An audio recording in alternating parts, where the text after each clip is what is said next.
And then we will get going. So hello, everyone, and welcome. Sorry for the delay, the joys of technology. I'm glad you're able to make it today, and hopefully our ASL interpreters will be able to join us shortly. On behalf of Contact North, I'm pleased to welcome you to today's webinar, Connected Learning, Expanding Adult Literacy Through Blended Solutions. My name is Sarah Grovero, and I'm the director of eChannel. Ashley's going to do the provincial land acknowledgement, so I'm going to skip that. I'm just going to go to a few housekeeping items. So we're using Zoom webinar. So participants' microphones and cameras will remain off. The chat is open, but please remember to select everyone in the drop-down menu when posting. And if you have any questions, kindly use the Q&A tool located at the bottom of the screen, and we will have time at the end of the session to address those. Live captioning is available. To activate it, simply click the closed caption icon at the bottom of the screen. And then after the webinar, I will be posting the recording and presentation slides to the eChannel portal, and you'll also receive a link through the Zoom system in about 24 hours with all those details as well. All right, on to our main event. It's my pleasure to introduce today's speaker, Ashley Holtbury. I was a nonprofit strategist and consultant. So welcome back, Ashley, and thank you so much for joining us today. Awesome. Thank you for that, Sarah. I am excited to be here because this is a topic that, that I love to talk about. So let's get started. Let's just do a quick agenda. So we are going to, this is your welcome. We are already in the agenda. We're going to do a land acknowledgement. We're going to talk about the current blended learning context. So what does blended learning look like right now in literacy and basic skills and just really kind of generally in our broader society? We are going to view a brand new video where you get to meet the eChannel providers. It is awesome. We're going to talk about learnings from the Blended Learning 2.0 project. I had the joy of actually coordinating that project, so I'm excited to share that with you. We are not going to do breakout groups because as you have to adapt with technology, I learned this morning you can't do breakout groups in a webinar on Zoom. So we won't be doing those, but we will be finishing with steps to integrate blended learning into your programs. So let's start with the land acknowledgement. So we begin this webinar by acknowledging that we are meeting on the lands that have been inhabited by Indigenous peoples from the very beginning of time. We thank all the generations of people who've taken care of this land for thousands of years. We acknowledge that there are 46 treaties and other agreements that cover the territory that we now call Ontario. We recognize the contributions of Métis, of Inuit, and of all Indigenous peoples, both in shaping and strengthening our communities in particular, as well as our province and country as a whole. This recognition of the current contributions and historic importance of Indigenous peoples must also be clearly and overtly connected to our collective commitment to make the promise and the challenge of truth and reconciliation real in our communities. So I'm just going to give a quick overview of who I am. So again, my name is Ashley Holtbury. I was with Literacy Link Niagara for 16 years. I left about 2 years ago. So I worked there with Gay Douglas, if you're familiar. She's my mentor, and she brought me on. I started in project coordination, and by the time I left, I was co-executive director and then executive director for the last year. I currently act as a consultant for not-for-profits, both in adult literacy and beyond. So I call myself a Jill of all trades. I do everything from project coordination, like the Blended Learning 2.0 project. I also do strategic planning, some board governance. I do a lot of work in equity, diversity, inclusion, and decolonization. And also I'm an event planner. So that is, I do a lot. It keeps me on my toes and makes life interesting. As I said, I coordinated the Blended Learning 2.0 project, which I'm going to share with you today. And most importantly, my belief related to this topic is that technology is it's pretty much essential to life. It's very hard, especially in Canada, to live without technology on a daily basis. But I also believe that boundaries are really important. And just to give you a little bit more background on that, I I think that there's a generation now, my children in particular, who are very intuitive with technology. They've grown up with it so much that it comes very almost naturally to them. And I come from really the generation before that. I was in elementary when computers started coming into schools, and then in my upper grades, that's when we started having computers at home. So it's something that I've pretty much always had in my life, but that intuition isn't as strongly isn't as inherent in me. It's not as strongly developed. So I know that things won't come as quickly to me as they do to my kids, and that's an interesting thing to think about when we talk about blended learning is that different generations are going to not only have different experience with technology, but also really a different level of trust with technology. Older generations, generations that haven't had as much experience with it, have more of a fear of breaking technology. And then you've got, the younger generation that, will use it, try it, adapt it, make it work for them. And that I think that's just a really important piece to when we think about blended learning is that it's not just the tools we use, it's also the life experience that gets us to use those tools that we bring with us. So, with that being said, let's start talking about blended learning. So, basic idea of blended learning, it combines online training with in-person training. It's blended, very simple. Also known as hybrid learning. I really like this term because hybrid learning is so heavily tied to hybrid work. And as we all know, adult literacy clients, most of them are on the path, even if they have, some steps between literacy and employment. At the end of their journey, they want a job, most likely. And so if when we call it hybrid learning and we frame it like that, it really clicks in that we're moving towards hybrid work. And online and in-person training, they might be synchronous and they might also be asynchronous. So what does that mean? It might be live at a specific time where you're showing up either in a classroom or on a computer. And it's there's an instructor and there's interaction and it's happening in real time. There might also be an opportunity to work on your own pace, at your own speed. This happens often online, but this also happens in many adult literacy programs as well, where it's very much independent work that is supported in a literacy program. So blended learning can be so many things when we start to kind of shift these pieces between live and independent learning. So McMaster University, they actually say there's three types of blended learning, but the third one doesn't really equate to adult literacy. So I've removed that. But I think the two types of blended learning that we can see in adult literacy, number one is a hybrid classroom. So this is really concurrent learning, and we'll be talking a lot about this today. Uh, I think blended learning more and more is concurrent, where you as a program are working with an e-channel provider at the same time, providing different services. So learners work through different courses online versus in class.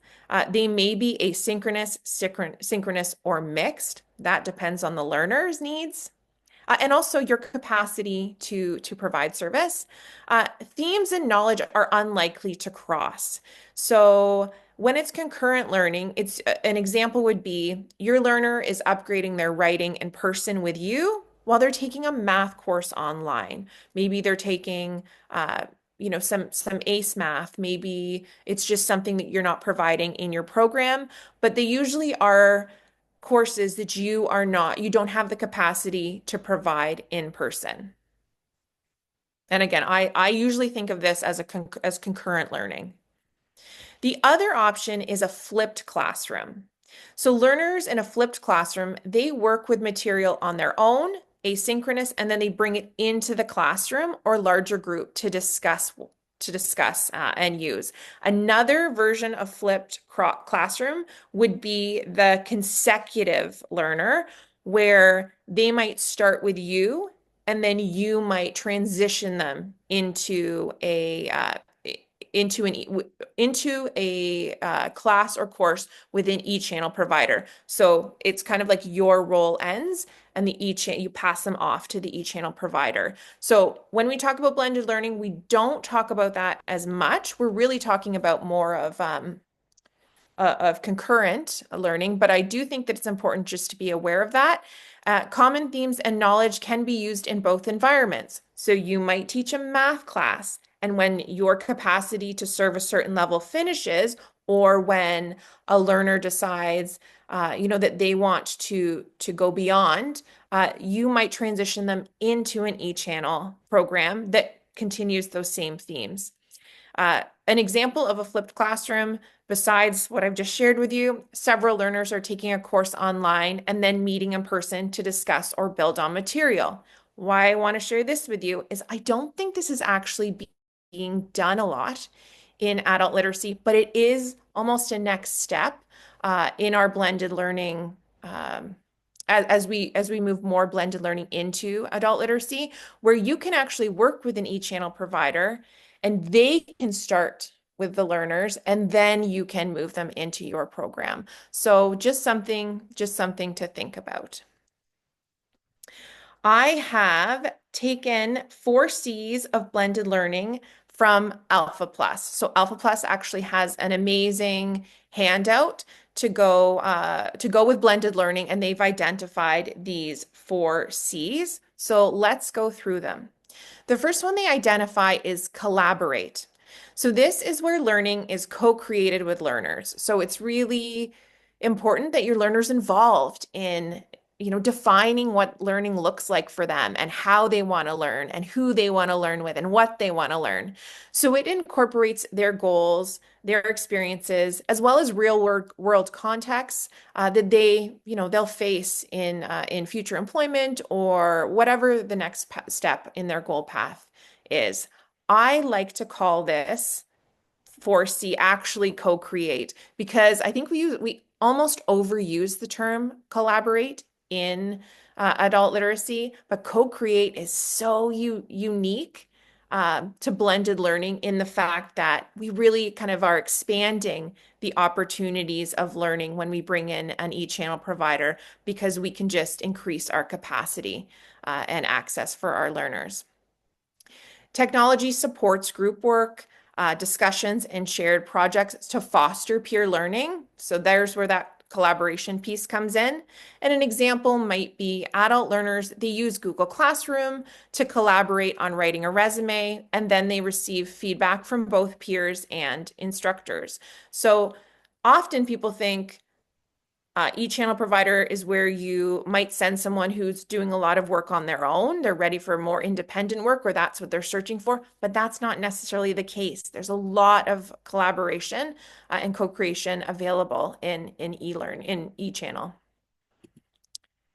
The next C is communicate. So digital tools enhance communication skills by expanding how learners interact and access information. This is a great example of different generations.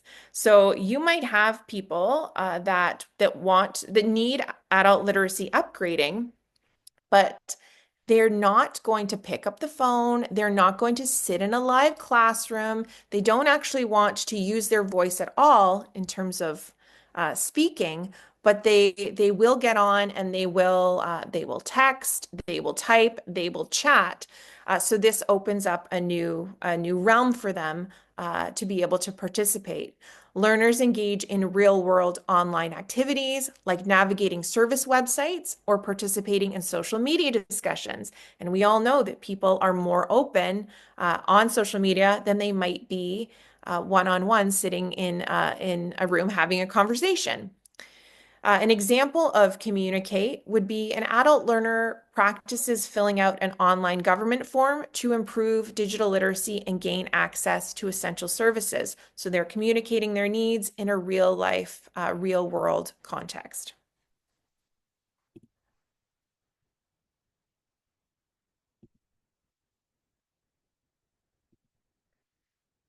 All right, the third is creative. So learners use technology to express their thoughts and demonstrate knowledge in multiple ways. So videos, presentations, or blogs. We all know that communication, yes, the communication has changed because of online access, and people are really expressing themselves in some great new ways. And this, it allows this kind of creativity for everyday people. You just have to look at, the posts people make on Instagram or on Facebook and how they get creative with their humor when they're sharing, their point of view. So we can bring that into blended learning. It's a multimodal learning that helps cater to different learning styles. So it really does meet the learner where they are. And because we're allowing this creativity in blended learning, it increases motivation and retention.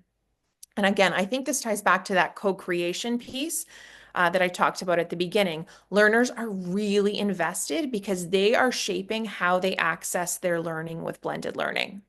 So an example might be a learner creates a short video explaining budgeting strategies using a smartphone app and presents it to the class.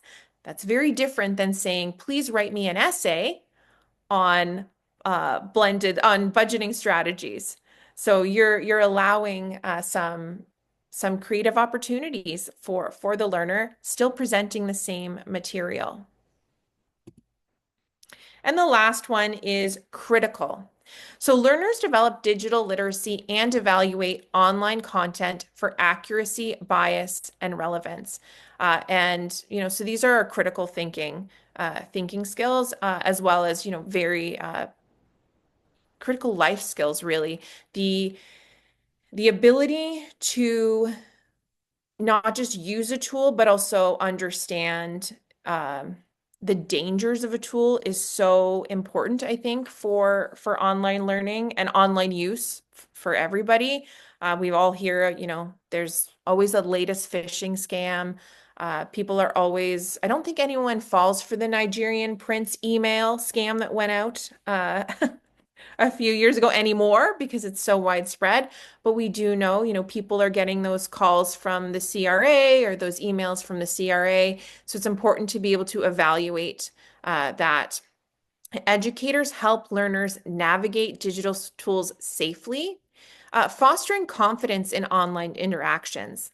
And this ties back to that generational piece that I was talking about, where you'll have some generations, and I'm talking generally. This doesn't, mean everybody in the group, but you'll have some generations, younger generations, that are just quick to use. So that seems really great off the bat that they're not skeptical and they jump right in, but sometimes they actually need to be skeptical. So educators need to work with them to understand that not everything you read on Facebook is news. And also vice versa, we might have some older generations who they have a lot of skepticism and they lack confidence. So educators need to build them up to be able for them to be able to use these tools. So an example of critical and blended learning is a class project involves researching news articles online and then analyzing sources for credibility and then discussing those findings. So connecting with peers, getting input, because that's what we want learners to do in the real world. When they read something, you want them to take it home to a partner or a friend and talk about it, because of course everything we read, everything we learn, everything someone else says to us, we do need to build those skills of reflection. Because not everybody is always telling the truth or giving the whole story. So let's talk about the current context of blended learning. It is impossible to talk about without talking about the impact of COVID. So during COVID, we needed to rapidly increase our use of technology across the board, but especially in adult literacy, because we had in-person practitioners that could no longer teach in person. But we knew that we had all of these clients that needed to be served and they needed learning now. So we saw this transition where a lot of programs were delivering very similar programs that they had previously been delivering in person online. Another impact of COVID is we've seen a rapid change in the way we do work. So more jobs are online. They're either fully virtual or they're hybrid. And why I like the term hybrid learning because it, again, emulates what's happening in the real world. But, that there were very few jobs before COVID where virtual or hybrid was even thought to be an option. And now there are people that are only searching for virtual or hybrid jobs. There are, if you go to any major job board, you can use that to narrow down your search. Uh, I only want to work virtually. People have changed the way that they live in their homes, with virtual offices. It's very much changed the world of work. An impact of COVID also changed our everyday use of technology because you couldn't walk in anywhere and get a paper form because you couldn't, touch the same things that everyone else were touching. So we were moving very much online onto apps. If you think back to QR code use, so those kind of funny squares that you scan with your phone to take you to a website, QR codes were basically dead before COVID. What saved the QR code was COVID, and now they're everywhere. So people know how to use them. Uh, we're often a lot of government material, a lot of government forms. You hold the phone over the QR code. You click it, takes you to the page to fill out. You complete it, and you submit your form that way. Very dramatically different than previous to COVID. Current context, learners want more flexibility. I think partially this was impacted by COVID, but really, I think it's just people feel the demands of life from everywhere. We know that people are having to work more jobs. They're having to deal with inflation and the fact that wages no longer match the increased cost of living. And so they want to feel in control and be able to flex their learning in a way that really works for them and fits into their life. They want more ownership over their learning. Again, that brings me back to that concept of co-create. They want to be a partner in their learning, and so we need to start to frame it like that. You come to us and we work with you. We're partners in your learning and your success. And they also want the ability to work on their own, but they also want the ability to ask for help. So I think that immediately following COVID, people were still hesitant to return to a classroom and connect with people. But we know that the data is showing that we are more lonely than we've ever been before. So people are actually looking for in-person uh, opportunities to communicate. And, we need to be able to provide them with in-person opportunities and flexibility at the same time. Current context, technology is evolving in a way that may mean that learners have some tech skills that practitioners do not. And I think that this is where I think funding needs to go. That's my personal opinion. For blended learning, we need our practitioners to have regular training in technology because if you don't use it, you cannot keep up and it changes so fast. I mean, again, I said coming here and then realizing I couldn't use the breakout group tool. We know that we have, you'll open up an app that you use every day. They'll have moved something and you'll have to find it. And sometimes I even Google when something's moved in an app, but Google hasn't caught up yet because it's that new. So technology is always changing and evolving. Depending on how a learner is using that technology, they might actually know before their practitioners know how to use that skill. And of course, online learning, blended learning isn't necessarily about increasing digital skills. It's about increasing access to perhaps non-digital skills, foundational skills like math, reading, writing, soft skills.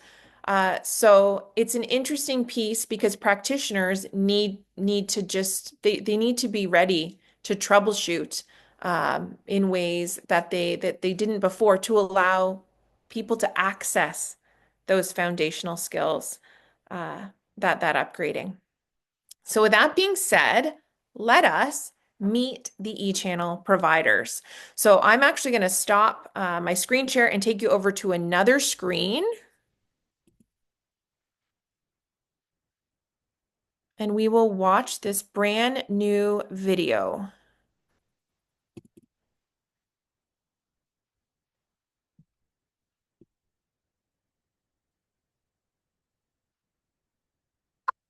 Blending your classroom learning.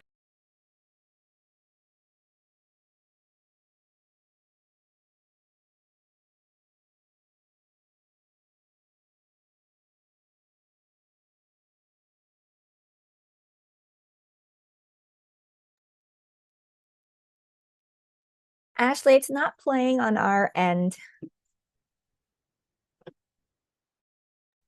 It's not playing on your end. Here we go. Here's our technology. But you can see it. I can see the page. We heard it briefly and then it didn't go any further. Okay. Yeah. Let me try from here. You tell me if it's not working. Blending your classroom learners' experiences with online learning opportunities through eChannel is an excellent strategy to help them achieve their goals. Blended learning provides learners with an enhanced variety and flexibility in the availability of stream-appropriate training that supplements their on-site learning. It also gives them an opportunity to discover different teaching styles and develop their computer and digital literacy skills. A blended learning approach frees up practitioners' time and decreases administrative time by sharing learner milestones and helping to achieve targets for LBS programs. eChannel partners provide free courses tailored to specific groups of learners.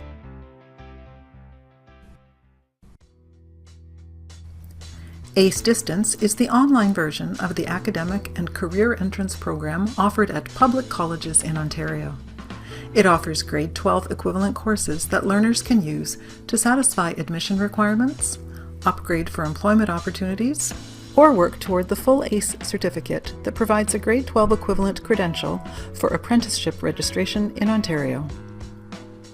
English-speaking Ontario residents can apply to ACE Distance Delivery if they are 18 years of age or older, are eligible to work in Ontario, and have completed the skills assessments, with required entry scores in reading and numeracy. Applicants may include those without a high school diploma, those with a diploma but missing some required courses, or those who simply want to improve their high school grades. All qualified learners begin their ACE Distance program with the Learn to Learn course designed to help them determine whether they have the computer skills, academic background, and attributes to succeed in ACE Distance courses. ACE courses are flexibly paced, self-directed, and led by highly qualified instructors who provide ongoing feedback by email or messaging. Technical support is also readily available. ACE Distance offers grade 12 equivalent courses in communications, mathematics, biology, chemistry, and physics. Additional courses offer learners supplementary support in writing, reading, communications, numeracy, computer fundamentals, as well as in managing their personal development. ACE course credits are transferable across all Ontario colleges as admission requirements, and because registration is done through a college, final grades are tracked through that college and will be shown on the learners' transcripts. Refer interested learners to acedistancedelivery.ca and direct them to the How to Apply page when they are ready to get started. Deaf Learn Now is eChannel's online literacy partner, providing e-learning opportunities created from a deaf-first perspective, with an accessible and inclusive design. The Deaf Learn Now program supports learners as they work toward building their skill set and their confidence. Self-identified deaf, hard of hearing, or deaf-blind residents of Ontario, 18 years of age or older, can register with Deaf Learn Now and have access to online training to prepare for college, university, or employment, or simply to increase knowledge and independence. Asynchronous, self-paced courses are available anytime, with online support provided when needed. In addition to courses focused on employment-related and independence-related skills, Deaf Learn Now offers preparation courses for several testing and certification programs, including the G1 driver's test and the Canadian citizenship test. And scenario-based courses support newcomers who need to focus on learning while developing ASL skills.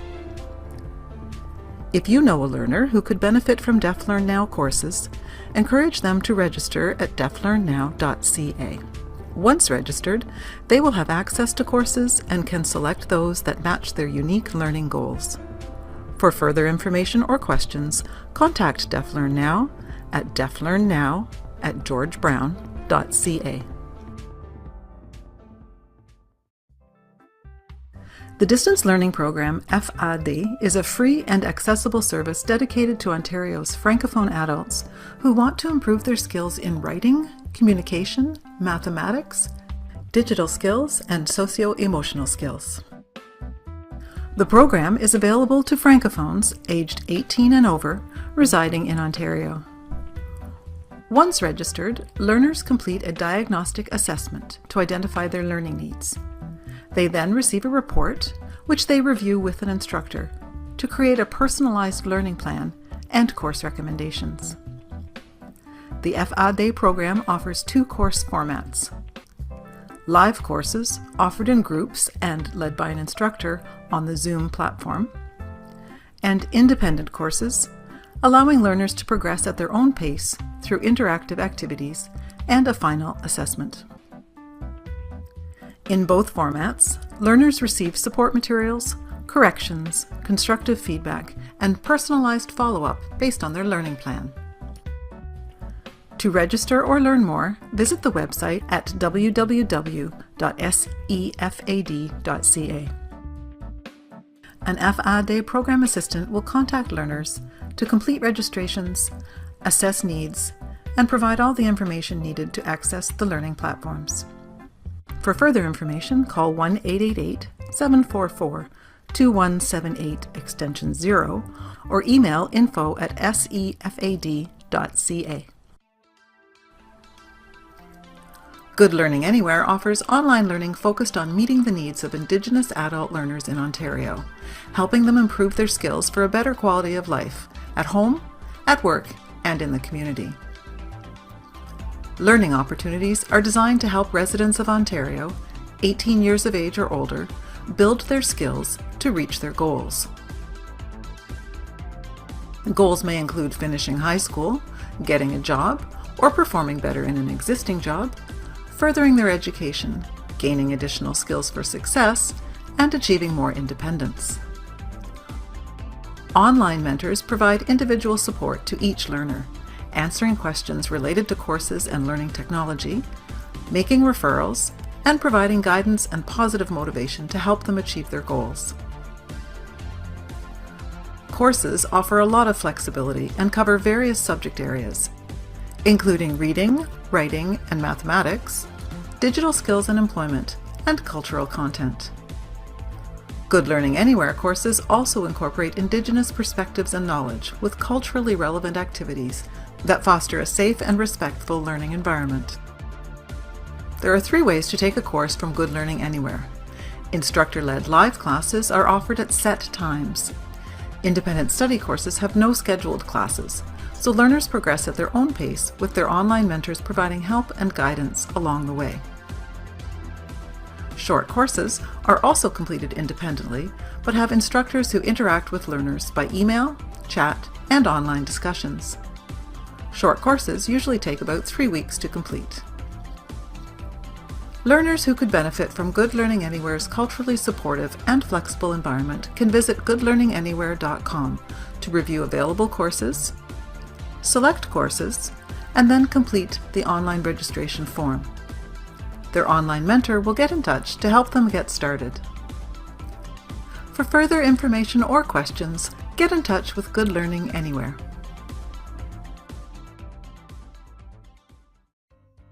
The Learning Hub offers online learning opportunities for adults who want to upgrade their skills to reach their personal, professional, and academic goals. Courses are offered on various topics including digital technology, career management, personal development, math, reading, and writing. Courses with pre-tests and preparation for apprenticeship, Canadian Adult Education Credential, and prior learning assessment and recognition are also available. Anyone 18 years of age or older with a valid social insurance number can register with the Learning Hub. Each learner is assigned an online practitioner who reviews their unique goals, encourages progress, and assigns courses. In addition to the flexible programming that allows learners to work on courses from anywhere with an internet connection, the Learning Hub also has instructor-led live classes with multiple courses on different topics and skills offered over 3 semesters a year. To supplement coursework, learners have access to innovative educational online learning tools to hone their skills, reinforce their understanding, and boost their confidence. To register or refer a learner, go to learninghub.ca, and a member of the Learning Hub intake team will be in touch to get them started on their blended learning journey. For further information or questions, get in touch with the Learning Hub.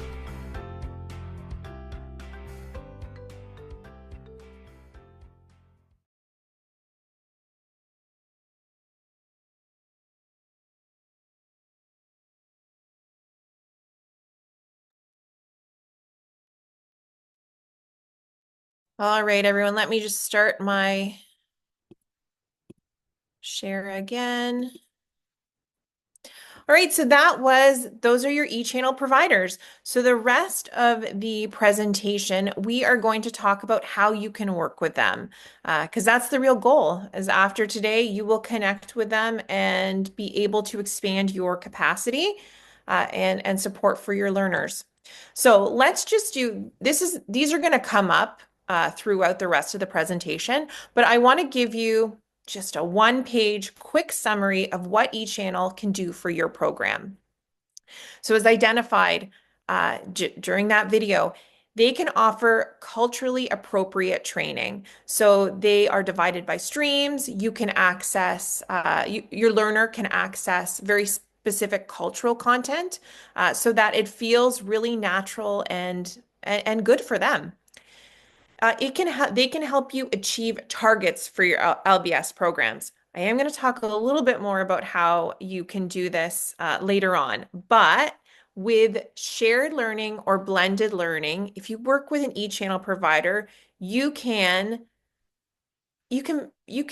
both support your learner and you can share that learner. So you're increasing your capacity because you're not doing all the service providing. That might mean you can serve more learners, and it can help you reach your targets.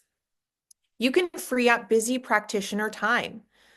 We know that a lot of programs, they are already working at full capacity. And so this can allow your practitioners some time by sharing the workload. It will also decrease administrative time because you can You can share assessment details. You can share, I know programs that share like personal experience of learners, testimonials of learners. So it ends up decreasing administrative time. You can enhance course variety. I keep coming back to capacity, but it's really what we're talking about. You can just offer your learners more access to more knowledge. You can supplement on-site learning capacity. If you can offer it in person, well, you can connect the learner with someone who can support that type of learning. Shared milestones, big one. So if you have a formal agreement with an e-channel provider, you can both share the same milestones and track that with your learners. Another one is learners can discover different teaching styles. So sometimes, we don't offer in the style that is beneficial for a learner, and that can also change from skill or subject. So, a learner might do really well with in-person writing, but they might do better using a different teaching style that's delivered online for math.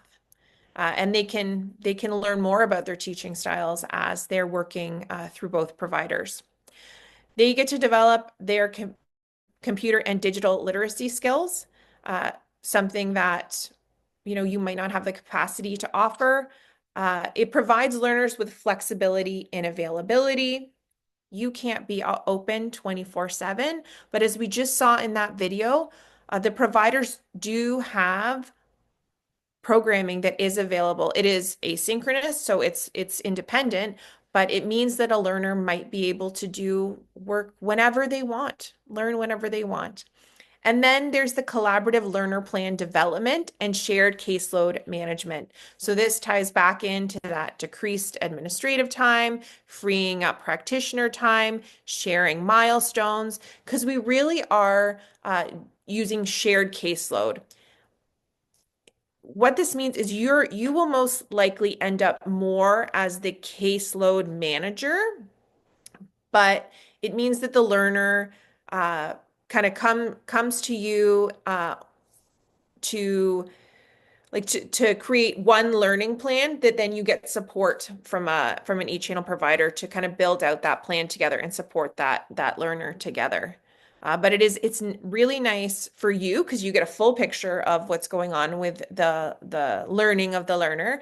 But it's really nice for the learner because they know the kind of either key person or key people, depending on their relationship to the e-channel provider, that they can go to, and they know that you are talking to each other, which means they don't have to say, well, I did this in with the e-channel, and then they're not going to e-channel and saying I did this in in-person learning. There is this relationship where it's one caseload being managed on behalf of the learner. So let's talk about the Blended 2.0 project. You may have been in a webinar that we delivered in March 2024 that really went in depth. I'm just going to do somewhat of a quick overview of this project. So this project ran from June 2023 to March 2024. It was managed by Literacy Link South Central, which is a regional literacy network out of London, and it was managed in partnership with Contact North. It showcased the benefits and challenges of a strategic partnership between in-person service providers and e-channel providers in the delivery of blended learning programs. We wanted to provide insights, recommendations, and tools that could then be used across the field that for programs that wanted to implement similar programs and partnerships. And we did this by reaching out to pilot sites who were interested in exploring with an e-channel provider. They wanted to kind of build a relationship. And the cool thing about this is I'll show you the participating programs in a minute, but we had programs that had never worked with e-channel.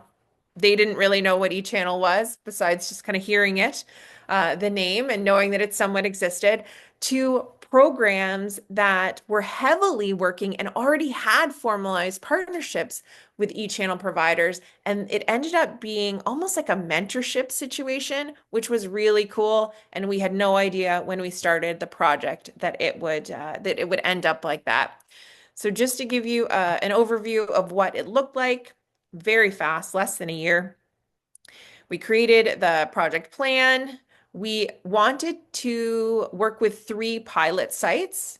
We ended up working with 6 because we had so much interest, which was great. And then it was really about executing in 2 ways. So we did a lot of talking, a lot of surveys with providers to figure out what they needed to strengthen their relationship with eChannel. And then we also wanted to monitor. So as we were implementing, kind of these pilot activities, what was going on with learners? What was their experience? Were they staying in the program? And so we did track learners for 5 months. And then we finalized the tools. We hosted a webinar. Webinar is available on YouTube through the eChannel link, as well as there are tools that are available in regards to the program. So here are your participating programs. The lovely thing was that we had all sectors represented. So we got a good understanding of, what does this look like in a community-based program versus a school board, versus a college? And what are the challenges, benefits, and opportunities for those different types of programs? So again, our project activities really broke down in 2 ways. Learner tracking. We tracked 20 learners through the 5 months, through the 6 providers. We did have some that didn't actually have any learners come through because they were that new to blended learning. It was really about getting them and their staff to understand blended learning. So now they can implement it. So over the 5 months, we had 20 learners tracked. 17 were included in learner numbers. 16 were referred to the Learning Hub, probably because we worked very closely with the Learning Hub, and there was already one of our programs who acted like a mentor. They were working heavily with Learning Hub, so we had that connection. 3 were referred to secondary credit. 1 was referred to Good Learning Anywhere, and 3 registered, but they never accessed any services, which of course is just par for the course sometimes. Big piece of our conversations. I think we met 4 times with our pilot sites, and we really just talked about what do you need to build this relationship. We didn't go in and say these are the steps to build. We said, what are the steps? What do you think? And so from that, we made a whole list of things, and then we asked them to select 1 or 2 activities that they wanted to participate in. And I think we offered them 6 to 8 different activities that had been brainstormed, and they all came back with 2 the exact same 2 that they all wanted to participate in.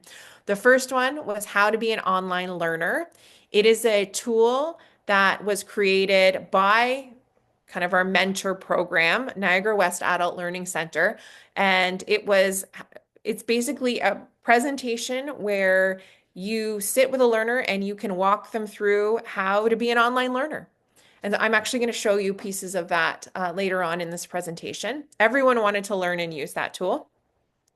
And then virtual networking with the Learning Hub. They wanted to talk to an eChannel provider.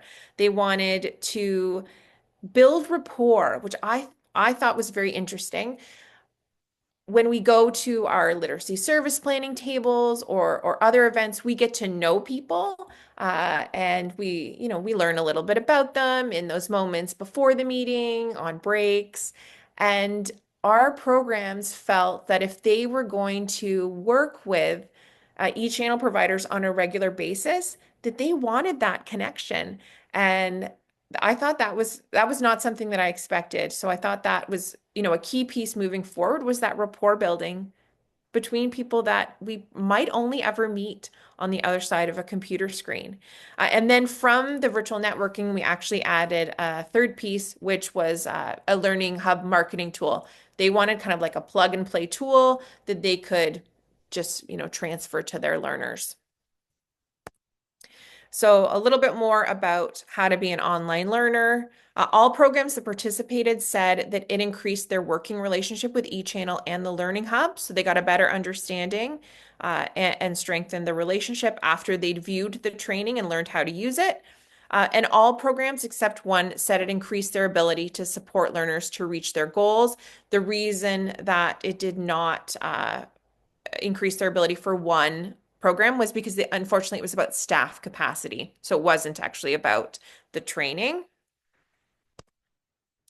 Pilot activity 2. So we did this virtual networking. All the programs that participated said it increased their working relationship with eChannel and the Learning Hub. And all programs said it increased their ability to support learners to reach their goals. And this is what it looked like. So we had a 1-hour meeting. Pretty simple. We did quick introductions to start building connections.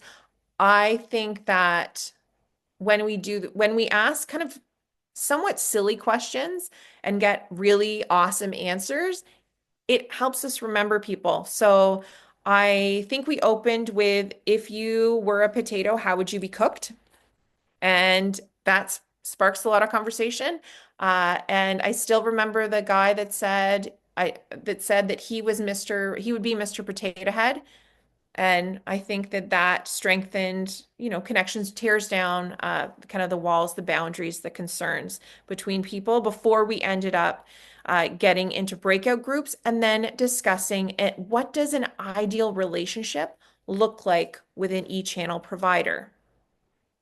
Just to go back, again, we had that third pilot activity where the Learning Hub actually developed marketing that we distributed to our programs for them to use as posters. So what did we learn from these activities? We learned about challenges. Blended learning can be very confusing to many practitioners. I think it's because there are so many opportunities that it's not really just like, it's not plug and play. And that can be very very difficult to wrap your head around when you just think, how I want to incorporate blended learning. So the way that we kind of get around that is by saying, what could blended learning do for me? Being specific and doing that. Another challenge that came up is it can make more work for practitioners. And I'm here to tell you that that's actually true. We learned that it takes time to connect with an e-channel provider. It takes time to learn a referral process. It takes time to formalize a partnership. But once you do that, it reduces administrative time, time on their practitioner, caseload management. So you kind of front load some work to then be able to reduce the workload in the long run. It can feel like competition. And I remember being at the Literacy Network and hearing these comments that people thought, well, if they're an e-channel learner, they're not my learner. And blended learning says that's so far from the truth. Again, it's about sharing the caseload and sharing the learner, not about competition, increasing capacity. A challenge, it may require practitioners to increase their knowledge of technology. That's just, that's just the truth. Sometimes, you have practitioners that are very strong and feel very confident in teaching foundational skills, but technology changes all the time. And so that new knowledge needs time to, for practitioners to learn. And the last challenge is some learners lack access to technology. And technology, that happens, in two different ways. So obviously your hardware, your computer, but then also your internet. Internet can be an issue for a lot of learners, and unfortunately, sometimes that's just where people live. Let's talk about opportunities that we learned from this project. It's easy to launch once you overcome the learning curve. So again, if we kind of get through the heavy workload at the beginning, it really does become easy and we reap the benefits. It increases our capacity, reduces our workload. It fills knowledge gaps of practitioners. So our practitioners, they can't know everything, even foundational skills. So it allows you to, and it allows practitioners to teach and support in skills that they really love, that they're confident in, and then to fill those knowledge gaps through e-channel programs. We're able to continue learning during program closures. COVID is an example. E-channel was able to provide support, but also, we have a lot of programs. School boards, they often close down over the summer. Sometimes our programs close down for extended periods over December, uh, but a learner doesn't have to stop learning. And something that we learned through the project for school boards was that they could actually pass off a learner for the summer. And so the learner was doing more online learning, more e-channel learning, and then e-channel helps them transition back in September to have more of that hybrid learning. So there's a lot of different ways to support learners if you just identify what you need e-channel to help you support. And it also meets the needs of learners who do not want or can't access traditional learning. They might want a face-to-face person to help them get set up, but they want to do most of their learning at home, but they're still your learner and you're still involved. So, what is shared learning? I like this term even more than blended learning because with blended learning, we think like your role, my role. With shared learning, it's this case management approach, which is why I am choosing to use this term today. And maybe we can push to use this term more. So, how shared learning works, as I've said, it supplements classroom learning. This could be, you've just watched the video. You know that there's a lot of different ways that you can supplement classroom learning through e-channel providers. It offers both independent 24/7 learning and live classes, online and in person. And it supports learners at all skill levels, from foundational to advanced academic prep. So this might be, so if you were a community-based agency that maybe serves, levels 1 and 2, this is where you might actually see yourself passing off to an e-channel provider, more of a, like a full exit. And that still would be part of shared learning. And you would still want to develop that conversation because there might be some overlap.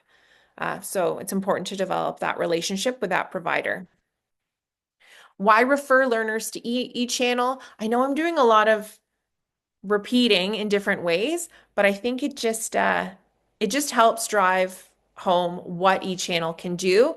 And we know that it can be very confusing to practitioners right out the gate. Flexible learning options tailored to individual needs. Additional LBS practitioner support, including milestone delivery, so we can share, but it does reduce the workload. And also help learners build self-management and digital literacy skills. So you might choose, if you just have the sense that a learner needs a little bit more independence, even if you offer that course or a similar course in person, you might decide that you want to have them access something similar through e-channel to build that self-management piece, that ownership piece that maybe they are lacking. Types of shared learning pathways, basic skill support. So e-channel providers can provide those foundational supports, academic prep, so your PLAR, your ACE, we just saw the ACE program, post-secondary readiness, employment training. So they do have a lot of great soft skills programming. You will have to, you yourself, if you want to refer to those pieces, you are going to have to go in and look at course catalogs, but maybe there's something that really does fit your learner. Life skills development, so supporting learners with everyday tasks. Again, we said that after COVID, so much has moved online, and in an in-person class, we can only teach so much of that those digital skills. So for life skills development, I think that being able to have e-channel courses somewhat in your classroom really helps a learner emulate what they're going to do in the world. And the result is just a more comprehensive, flexible learning experience that improves learner outcomes. It just makes the learner more successful. So I'm just going to share, we shared this as part of our blended learning 2.0 project. This is the referral process that was in development, and then it actually launched at the end of our project. So this is how it's a simple and streamlined way to work with the Learning Hub in particular, to have a blended learning approach or shared learning approach. So all you have to do is send an email, include the learner's first name and last name, their classroom registration, and an initial assessment, so that takes the load off of the e-channel provider, and they're getting the same information that you have from your learner. You complete an online referral form. You just click it. It's really simple, and it allows, it asks just some questions that would be more related to case management. There's a confirmation and follow-up, so you hear back from the Learning Hub that they've received everything, and then the learner's welcomed into the program.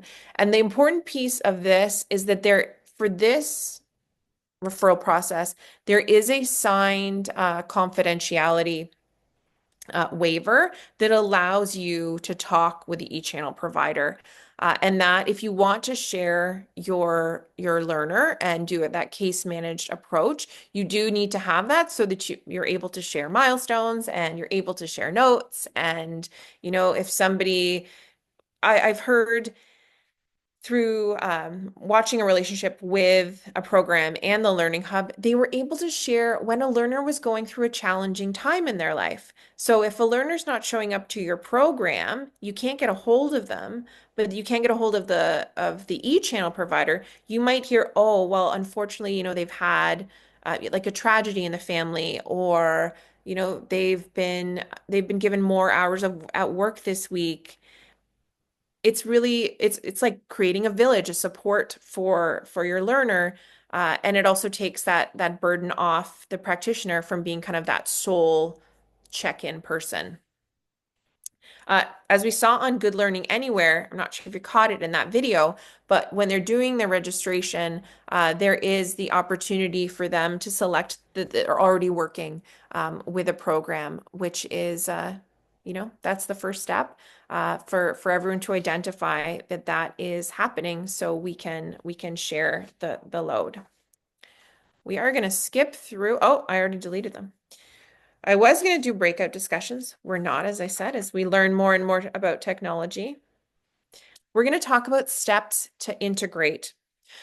So you know why now you should work with an e-channel provider, but let's talk about really the how. So we're going to talk about actionable steps for programs to adopt blended or shared learning, training staff, pilot programs, supporting learners with online tools, and then connecting learners with tech. So training staff. You want to make sure that your staff feels comfortable with new technology.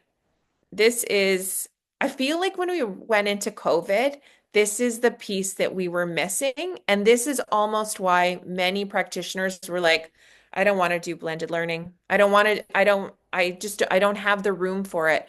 We need to make sure that we make space for our practitioners to play with, test, explore new technology, because how can we expect them to train somebody else to use the technology if they can't use it themselves? And there's a difference from being able to log on to Zoom, log on to Microsoft Teams or an online learning platform as a participant and train someone to use the tool.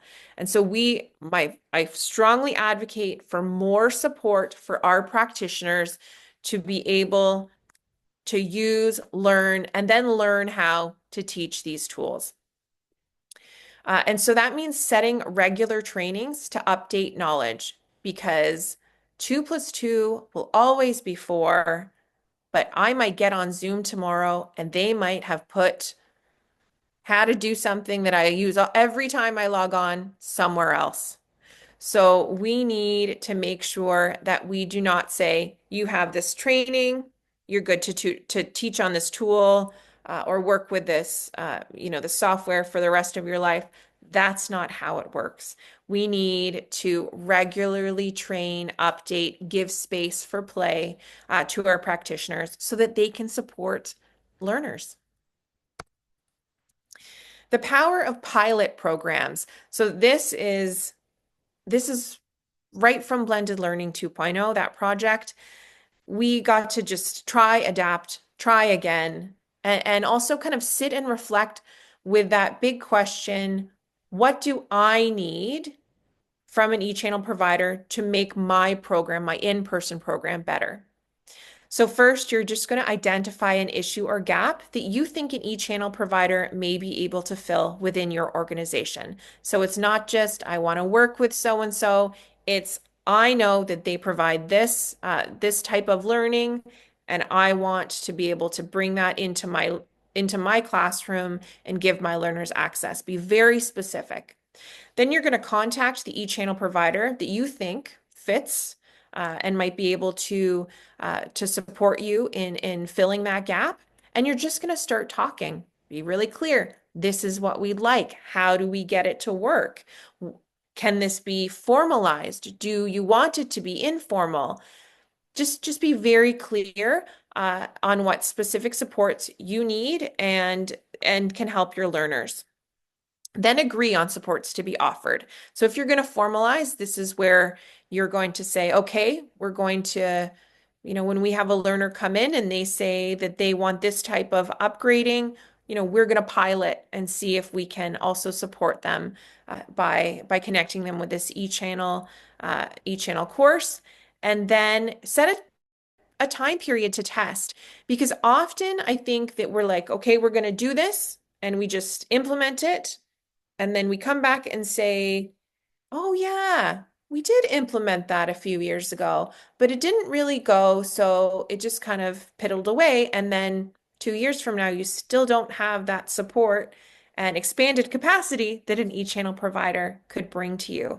So set a time period to test, make a meeting date to come back to the e-channel provider, and talk about what worked, what didn't work, future opportunities, expansion, whatever that looks like.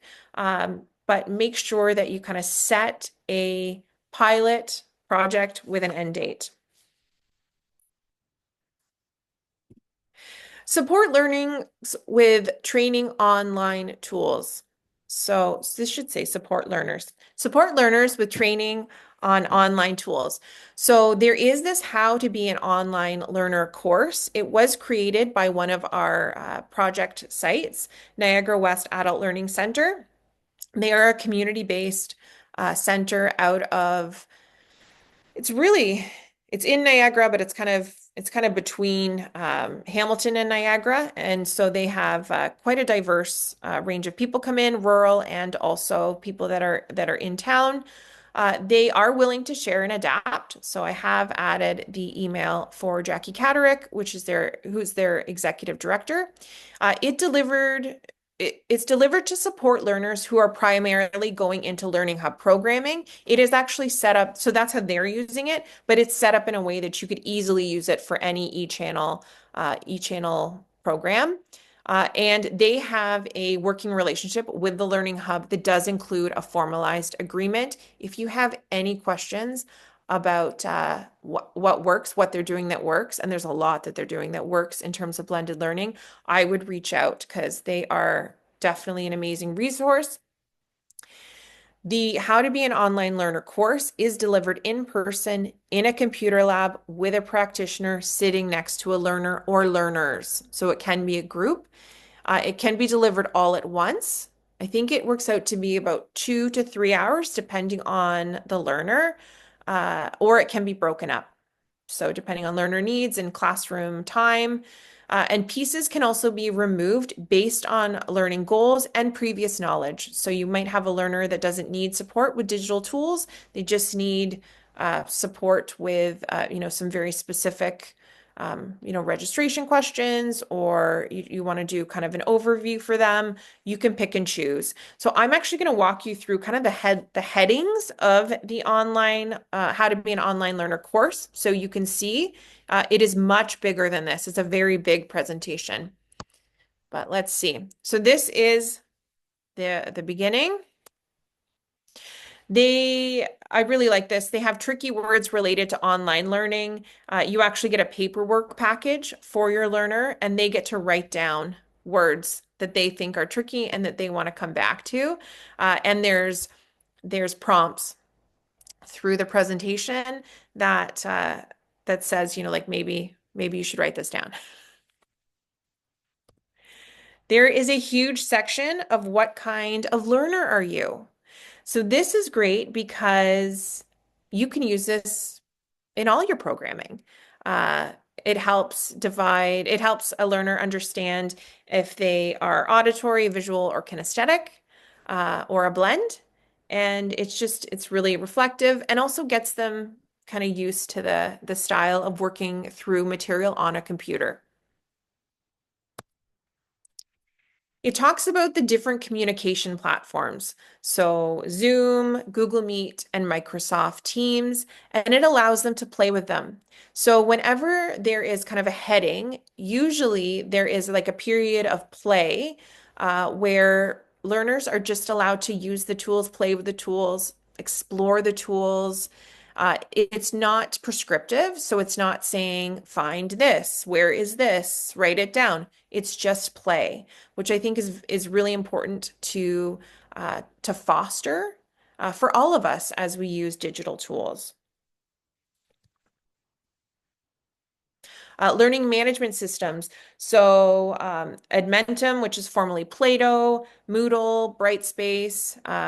It changes depending on what's being used by the field, but this is where they first learn what is a learning management system, and then they get to explore and play. And what's nice about this is if you already know what provider you're working with, you can, steer a learner to learn more of that learning management system.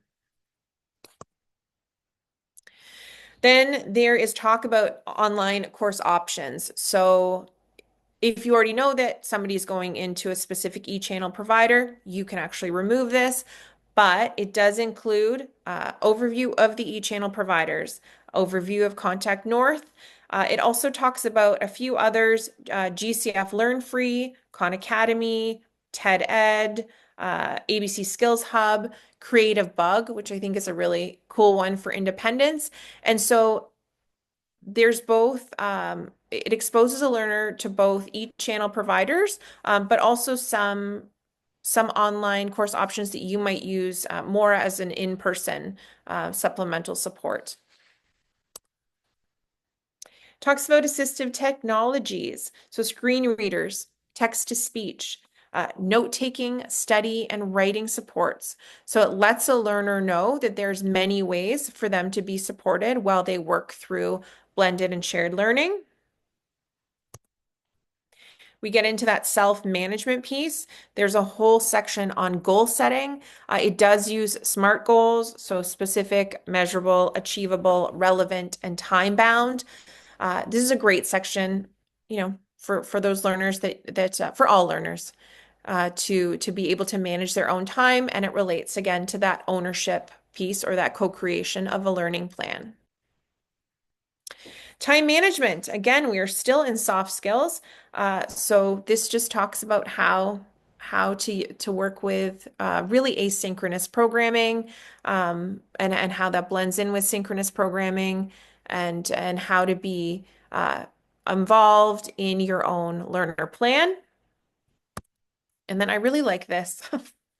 This section is called the curve of forgetting. And I like this so much. This is the only piece that because I didn't know this.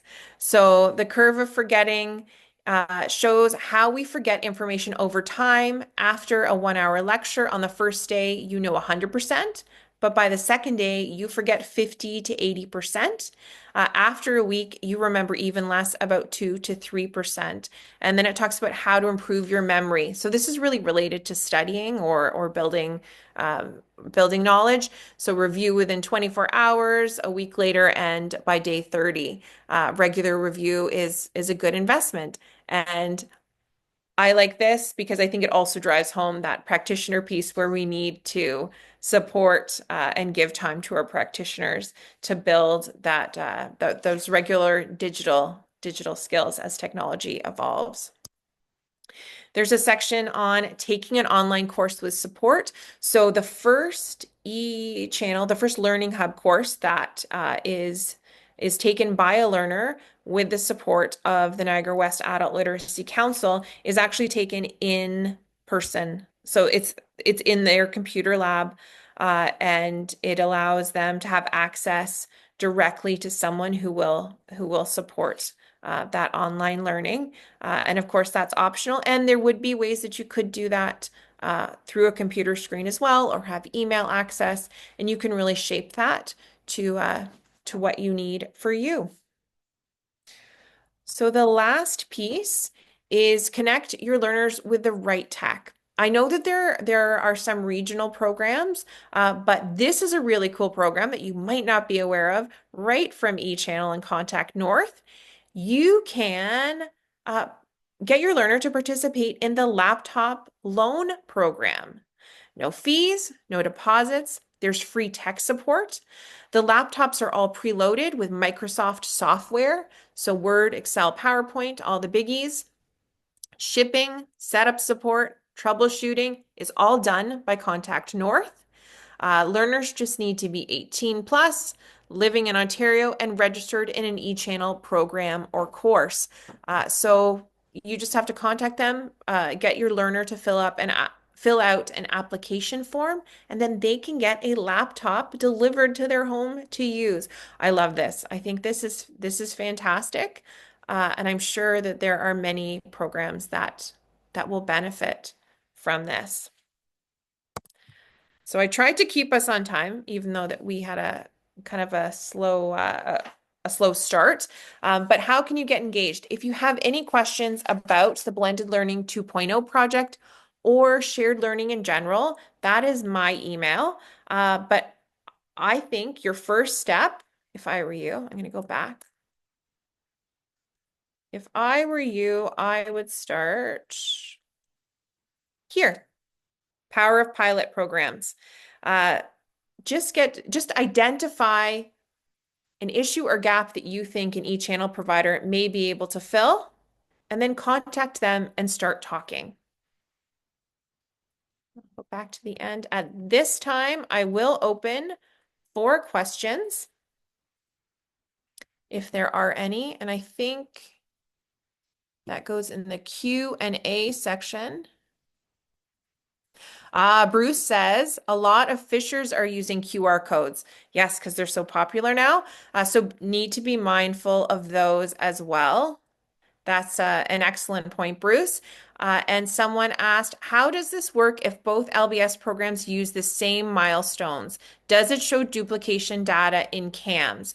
So I believe that this is a conversation. So you don't actually deliver a milestone unless you are talking with the e-channel provider, and then you can actually so one of you would deliver it, and then you would share the results and both put them into your CAMS data.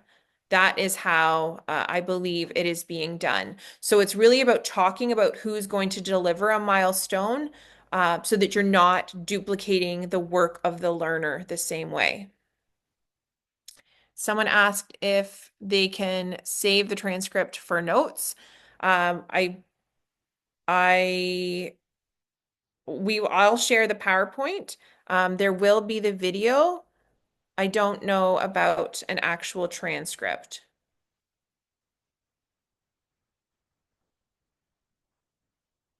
But we will get you as much information as you need. And if you have any questions, please follow up because I'm happy to share.